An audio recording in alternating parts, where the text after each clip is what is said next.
The line hummed between my fingers like a live wire when the flashlight found my face. "Drop the rod," a voice ordered, close enough that I could taste his spearmint gum over the lake's damp, iron smell. I didn't drop it. The water was glassed over in the pre-dawn, a slow-breathing lung of fog and moonlight. The bobber ticked once, twice, tiny heartbeats in the dark, while the old dock groaned beneath my boots. My thermos steamed on the plank beside me. Black coffee with a bite of metal, the way I've liked it for as long as I've known mornings. At 50, my knees don't forgive 4 a.m., but the lake always does. The beam of the flashlight narrowed, hard as a finger, jabbing me in the forehead. Evan Ridgway stepped into its edge, 35 years old and dressed like a golf ad in January. Crisp navy polo, belt that probably had a name, hair that didn't move even in the shore wind. He held a yellow citation pad like a sacrament. Behind him, two security guards in rent-to-badge uniforms posted up at the path, arms crossed, breathing fog into the cold. A white SUV idled on the gravel, headlights off, engine ticking softly. The HOA seal sat smug and embossed on its door. "You're in violation," Evan said, voice smooth as a laminated rulebook.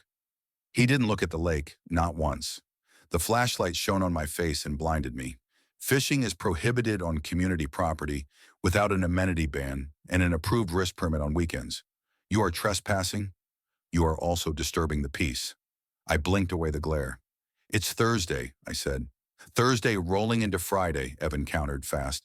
"And besides, your amenity ban's last year's color." He tugged a smile like a thread, as if he was doing me a favor by explaining my life name. He knew my name. We'd traded letters and tight smiles for months, but he wanted the ritual. He wanted me to bow over the citation pad and confess to the paper. I kept my rod angled toward the quiet water, where a ripple widened, then swallowed itself. Whole neighborhoods slept behind me. The trimmed lawns, the stacked stone mailboxes, the porches with those little cameras that blink red like annoyed eyes. Somewhere a dog barked and was shushed, a mallard muttered in the reeds. The dock smelled like old rain and cedar oil, and beneath it the lake held everything it always had: secrets, catfish, the flat coin of the moon. "I live on Lot 18, I said. "Been here 10 years. I pay dues. I built that picnic table you're standing by with my own hands." Evan didn't move his shoes from the table bench. He flicked his pen. The guards shifted. A moth popped against the SUV's grill and fell quietly. "You're non-compliant," he said, and the word left a scratch in the air. "This is a fine of $500 for unauthorized use of HOA property, plus a compliance fee of $300 for reissue of a current amenity ban, plus a noise disturbance surcharge because we've received complaints from residents about loud metallic clanking at irregular hours." He glanced at my tackle box as if it had personally written an apology letter. "Sign here to acknowledge receipt." He angled the pad toward me, and the paper flashed like a fish belly in the light. The signature line waited like a thin trapdoor. The bobber ticked again. This time it dipped. A quick nod, then steadied. My heart did the same, up and down, the way it has since the first time I ever felt a tug back. In that second, something old in me refused to step aside for a younger man with a clipboard. "I'm not disturbing any peace," I said quietly. "I'm trying to keep mine." "Sir," Evan said, and the word wasn't respectful. It was stacked with all the little stones of condescension. "If you don't sign, we escalate. The board has authorized towing of unauthorized watercraft, locks on dock access, lien placement for unpaid fines, and suspension of community privileges. You will not be permitted to use the pool, gym, or lake areas. You will not be permitted to host guests on association grounds." He said, "host guests," the way a bouncer says, "not tonight." I pictured my grandson's small hand in mine, the way he points at the water when the light makes stars on it. The promise I made to teach him the simple things you can't learn from a screen. The coffee in my thermos went a little bitter in my mouth. The line thrummed again. This time the bobber dove and didn't come back up without help. My palm tightened, felt the cold textured grip, felt the answer the lake gave, solid, certain, alive. I raised the rod a degree, no more. The graphite whispered, "You going to write a ticket for the fish too?" I asked. Evan's smile didn't reach his eyes. Sign, please. A wind passed through the reeds like a hand through hair. The SUV's engine ticked twice and settled. The guards stayed statues. Evan's pen hovered, ready to turn night into debt. The whole scene felt weird for one choice. I could sign. Let him make my peace into paperwork. Let him teach me to ask permission for what the lake had always given freely, or I could do the thing he was certain I wouldn't do. The thing that would turn his laminated certainty into something that could bend. The line pulled again, harder, and the dock shifted under my boots. I looked past Evan, past the guards, to where the water widened into a dark plain. A heron lifted from the far bank, wings slow and enormous. Against the moon, it looked like a cutout from a story I used to tell myself about who I was, before rules got invented by people who didn't know the feel of a living tug. I took a breath, tasted cedar and iron and coffee and the nearness of an old anger. I met Evan's eyes. Tell me something, I said. Who gave you the right to own a morning? The pen hovered. The moth crawled. The fish pulled. And in the thin electric silence between all of it, one question crowded my chest like a held breath. Do I give him my name on his paper, or make this the last night he ever tries to write mine for me? I should have known it would come to this. Sooner or later, the lake was bound to be the battleground. My name is Daniel Clark. I'm 50 years old, and for as long as I've been on this earth, fishing has been the one place I could breathe. It wasn't just a hobby, it was an anchor. I was a machinist most of my life.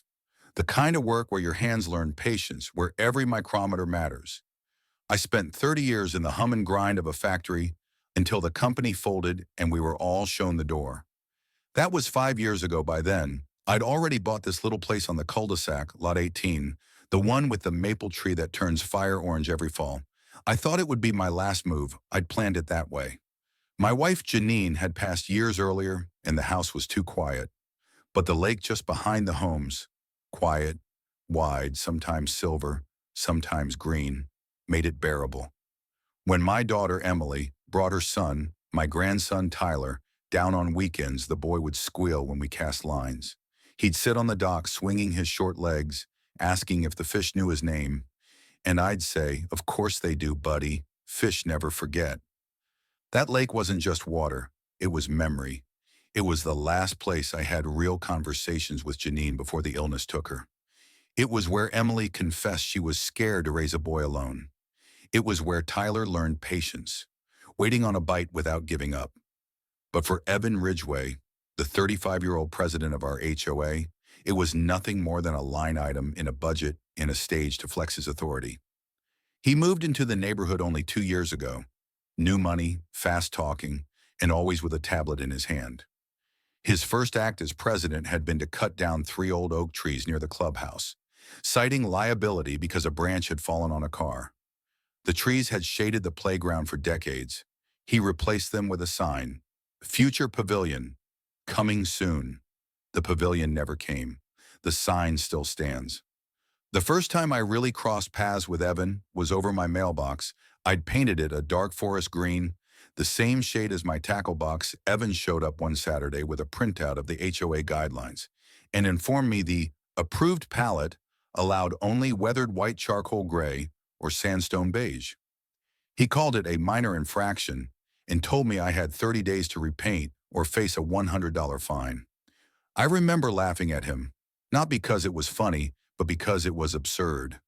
It's a mailbox, I said. It holds letters, not dinner parties.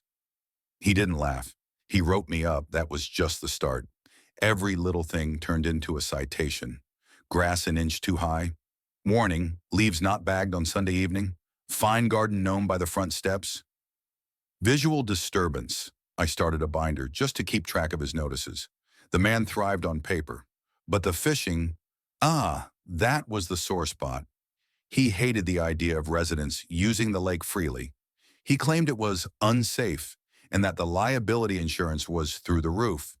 He rolled out a new system, risk permits, amenity bans, seasonal fees. For something that had always been free, he handed them out at the clubhouse like candy, except each came with a price tag. Neighbors grumbled, but most paid, afraid to make waves. Me? I didn't ask permission to sit on a dock I helped build. I'd laid planks with other men in the community when the HOA was just a group of neighbors, with folding chairs and coffee and thermoses. We didn't need wristbands then. We had handshakes and trust. But Evan didn't care about history. He cared about power. And make no mistake, he wielded it like a sword. At board meetings, he'd lean back in his chair, one ankle crossed over his knee, flashing his polished shoes while he read the rules aloud. He spoke like every sentence was law, and most folks, tired after long days, just nodded. Nobody wanted to be the next one on his list. Remember, one night after a meeting, my neighbor Susan whispered to me, "Don't push him too far, Dan. He'll make your life hell."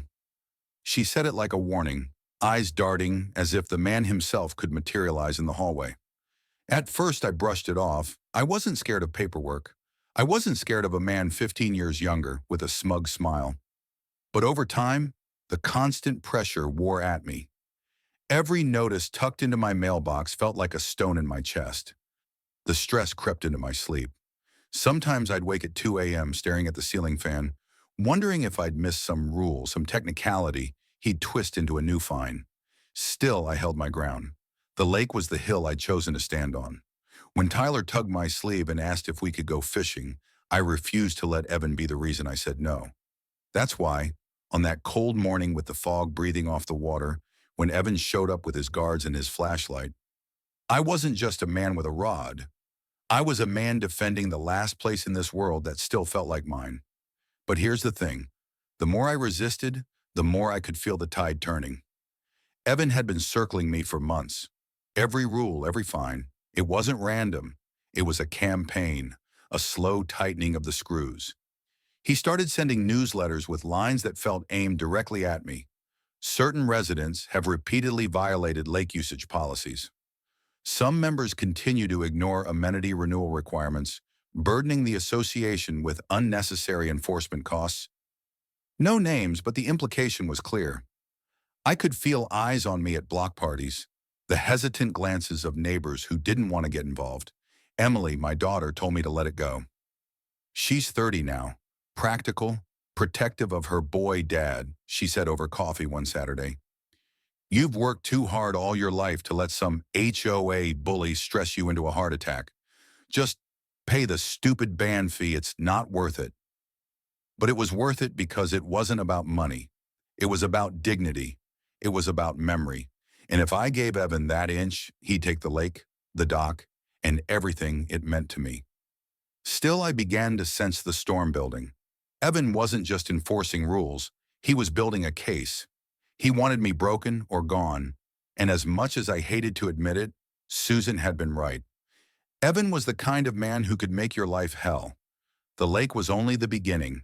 It didn't happen all at once. Evan didn't come at me with one fatal blow.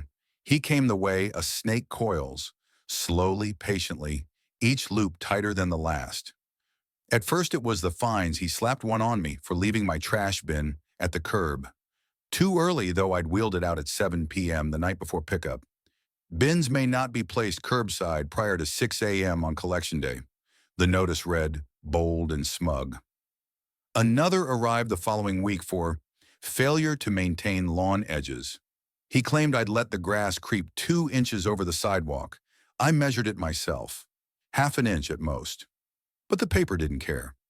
The HOA ledger marked me down as owing by the end of the month. I had $900 in outstanding violations. Evan sent a letter, certified mail of course, warning that non-payment could result in a lien on my home. That's when the real weight set in. This wasn't just about fishing anymore. My house, my sanctuary, the place Janine and I dreamed would be where we grew old, was suddenly under threat. I started keeping every piece of paper in a thick red binder.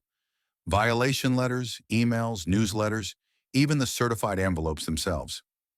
I slid them into plastic sleeves, neat as evidence. Something in me already knew I'd need a record. Proof that this wasn't just mismanagement, this was harassment. Neighbors noticed, of course, they couldn't avoid it. Evan was the kind of man who weaponized gossip as much as he did paperwork. At the block cookout in June, I caught people whispering. When I walked up with Tyler, I saw the way Mrs. Henderson, who used to bring me pie at Christmas, pulled her lips tight and looked away when I nodded. Hello, Susan, my closest neighbor, was braver.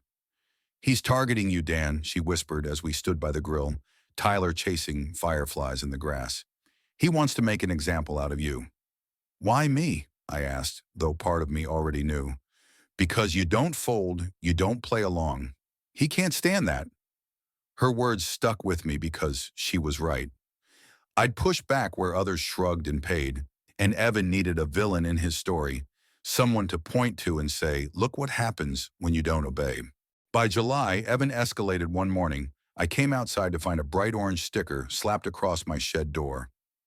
Unapproved structure, subject to removal.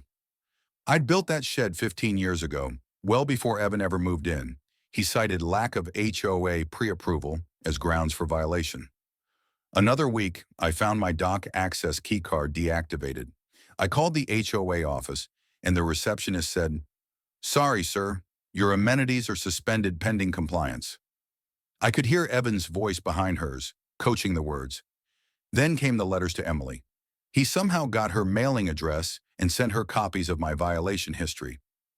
We regret to inform you, one letter read, that your father's repeated disregard for HOA rules places his property at risk. Should the association be forced to place a lien, it may result in foreclosure proceedings. Emily showed up at my house with the letter crushed in her fist. Dad, this is insane, she shouted, pacing my kitchen.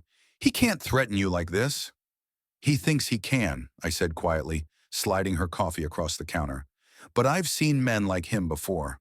Arrogant, always sure the rules are theirs to bend. Then fight him, she said, but fight smart. Don't just get angry, Dad. Make him slip up. That planted a seed, I won't lie. The pressure got to me, and I started losing sleep. Sometimes I'd wake in the night, convinced I heard someone at the door. I'd go outside with a flashlight, my dog Max growling low at my side, only to find nothing but the rustle of leaves. Tyler sensed it too. One afternoon on the dock, while we fished in silence, he asked, Grandpa, are we in trouble? His voice was small, like he was asking about a storm on the horizon. I looked at him, his freckled cheeks, his cap tilted too big, and I felt the knot in my chest twist tighter. No, buddy, I said, forcing a smile. We're not in trouble. We're just standing up to a bully. But in my gut, I wondered if I was lying. Evan loved his meetings. Every month, the HOA gathered in the clubhouse, a sterile room with stackable chairs, beige carpet, and a faint smell of burnt coffee. Residents shuffled in, some eager to complain about barking dogs or loud teenagers, others just to nod along. That July meeting, I showed up early. I sat in the front row with my red binder balanced on my knees. Evan entered 10 minutes late, wearing a tailored suit as if he were addressing Congress instead of a dozen tired homeowners. He took the head of the table, leaned back, and crossed his ankle over his knee. His smile was the same one he'd flashed at me by the lake. Sharp, thin, self-satisfied. First order of business, he announced, tapping his gavel against the table like he was a judge. Enforcement actions. My name was first on the list. He read aloud every violation like charges in a courtroom. Trash bins, lawn edges, shed, dock access. Then he looked up at me. Mr. Clark has repeatedly ignored opportunities to comply.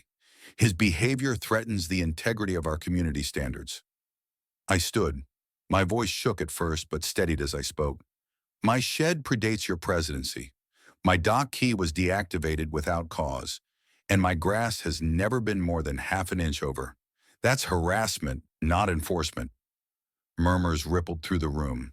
Susan nodded, eyes sharp, but others looked down at their laps. Evan smirked.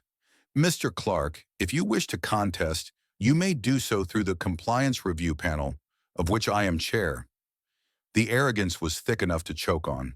He was judge, jury, and executioner in his own court. I sat back down, but inside something hardened. This man wasn't just enforcing rules. He was daring me to challenge him. The next blow was worse. One morning, I stepped outside to find my front yard flooded. A sprinkler pipe had been deliberately cut, and water was gushing into the street. I reported it, but the HOA fined me for property neglect leading to water waste. 2 days later, my mailbox, the same one he'd made me repaint, was smashed flat, post splintered. The notice arrived within 24 hours. Mailbox noncompliance, repair within 7 days or face penalty. It was too much of a coincidence. Someone was sabotaging me, and Evan was ready with the fines before I even reported the damage. I started suspecting the guards. Or maybe one of the board members was doing his dirty work. The paranoia crept into my bones. Every creak outside made me tense, but instead of breaking me, it sharpened me. I bought cameras, motion activated, discreet. I kept the binder growing. I copied every letter twice, storing one set at home and one at Emily's. I recorded meetings on my phone, quietly tucked in my shirt pocket. If Evan wanted war, I'd fight it with evidence. By August, the community buzzed with tension. Some whispered that Evan had gone too far. Others shrugged and said rules were rules. One evening, Susan knocked on my door. She handed me a USB stick. "What's this?" I asked. "Footage," she whispered.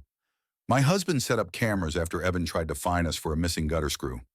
We caught one of his guards cutting your sprinkler line." I stared at the tiny device in my hand, my heart pounding. "Use it," she said firmly, "before he buries you."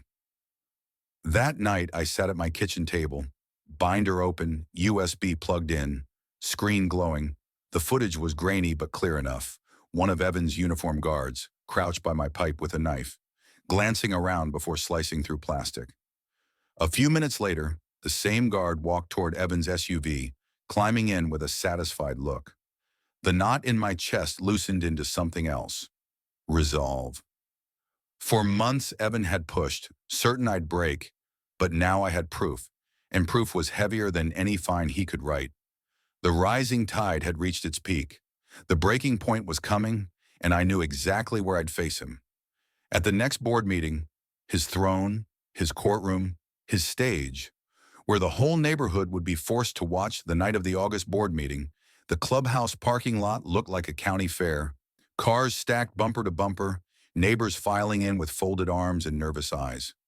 Word had spread that Evan had been poking the bear for months, and people smelled blood in the water. I arrived early, binder under my arm, Susan walking beside me. She whispered, "He doesn't know you have it yet." Her eyes cut toward the USB drive in my pocket. "That's good. He won't be ready." Inside, the air was heavy with heat. The wall clock ticked too loudly, fluorescent lights buzzing overhead. The folding chairs filled quickly, families with restless kids, retirees clutching their newsletters, young couples whispering into each other's ears. Everyone wanted to see the show. Evan strolled in 10 minutes late as usual, suit crisp, tablet in hand. He wore the same smug half smile, like he'd already written the ending to tonight's story. He banged his little gavel against the table. "Order," he said smoothly. "Let's begin." The agenda was short, but my name was first. He cleared his throat, relishing the attention. "Mr. Clark of Lot 18 continues to demonstrate repeated, willful disregard for HOA bylaws. His unpaid fines now total over $4,000. His shed remains unapproved, his lawn remains out of compliance, and his continued unauthorized fishing has generated multiple complaints." A murmur rippled through the crowd. I heard someone whisper, "4,000?" as if the number itself was enough to condemn me. Evan leaned back in his chair, ankle on his knee, pen tapping his tablet. "Per association policy, we are recommending lien proceedings against Lot 18. Failure to comply will result in foreclosure action." That was his hammer blow. That was what he had been building to all along. He wanted to take my home, my lake, my life's anchor, and strip it away in front of my neighbors. I stood, the red binder heavy in my hands. "I contest," I said loudly.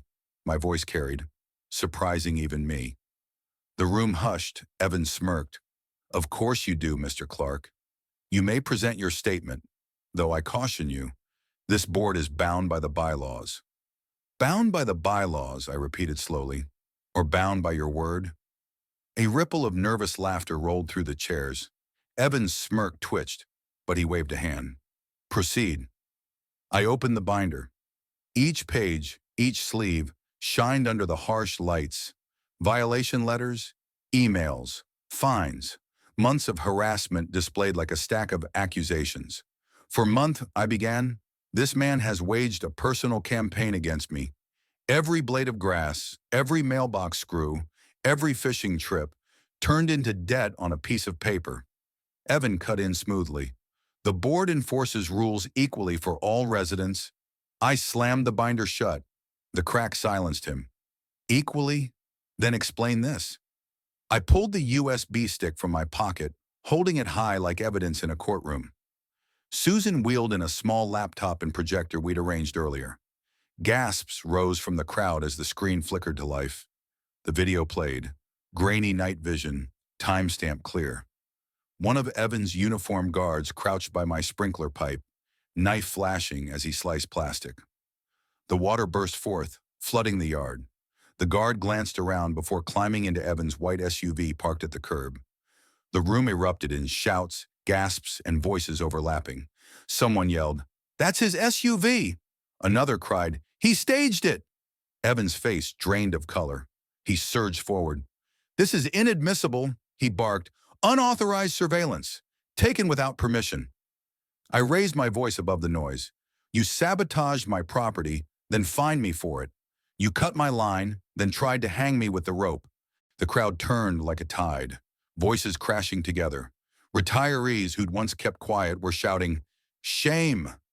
Couples waved their violation notices in the air, like proof of their own bruises.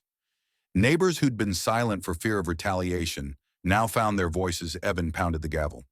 "Order! Order! I demand order!" But nobody listened. I stepped forward, binder open again. "This isn't about me. It never was. He's fined you for your shutters, your pets, and your paint colors. He cut down trees you loved and never built the pavilion he promised. He's turned this community into his kingdom, and we've all been paying tribute." Faces around the room hardened, nodding, muttering agreement. Then Susan stood, voice ringing clear. "Enough is enough. We motion for a vote of no confidence." The room roared its approval. People stood, hands raised high. Evan's gavel pounded uselessly, drowned out by the swell of voices. "You can't," he shouted, veins straining in his neck. "I am the elected president. You can't strip my authority without due process." "Then let's have due process," I said, meeting his eyes. "Right here, right now. Let the people you've been bleeding decide." The crowd clapped, stomped, and shouted. Evan's polished composure cracked. His face flushed red, sweat beading on his forehead. He turned in desperation to his guards, but even they shifted uncomfortably, eyes down. They weren't going to drag half the neighborhood out of a clubhouse. The vote was swift, messy, and loud, but the verdict was clear. Hands shot up in the overwhelming majority. Evan's reign was finished. He dropped the gavel, voice breaking. "This isn't over. You'll regret this, all of you." But his words were drowned in the sound of his own community. United for the first time in months, I stood taller than I had in years. My binder of burdens had become a binder of proof. My sleepless nights had become resolved. My grandson's worried eyes had become my reason. The snake had uncoiled, and tonight, in front of everyone, we cut off its head. Evan Ridgway didn't leave quietly. That night, after the vote stripped him of authority, he stormed out of the clubhouse like a child denied dessert. His SUV roared out of the parking lot, taillights flaring red in the dark. Some people thought he'd try to rally lawyers, maybe file injunctions. But the truth was, he had lost more than a title. He'd lost control. The spell was broken. The board called an emergency session the following week. Susan was voted interim president, and for the first time in months, neighbors showed up with smiles instead of clenched fists. They brought donuts, coffee, and even laughter. The mood was lighter, freer, like a window cracked open after a long winter. They voted to rescind all of Evan's fines, including mine. My mailbox, my shed, even my fishing trips, all cleared from the ledger. Susan apologized to me in front of everyone. "You shouldn't have had to fight this alone, Dan," she said. Her voice trembled, but there was steel in it. "We let him divide us, but never again." The room clapped. I just nodded. My throat was too tight for words. News of the scandal spread fast. Evan had tried to use the HOA as a weapon. But once exposed, the community turned that spotlight on him. Within weeks, his guards quit. No one wanted their names tied to his sabotage. The local paper ran a story. HOA president removed amid harassment claims. His career in real estate, built on image and charm, cracked under the weight of bad press. The last I heard, his house went on the market quietly, priced to move fast. He slipped out of the neighborhood like a shadow at dawn. No farewell, no good luck. Just gone. The pavilion sign still stood by the clubhouse, sun-faded and ironic. Someone taped a handwritten note beneath it. Community garden coming soon. And for the first time, it didn't feel like a lie. Back at Lot 18, life softened again.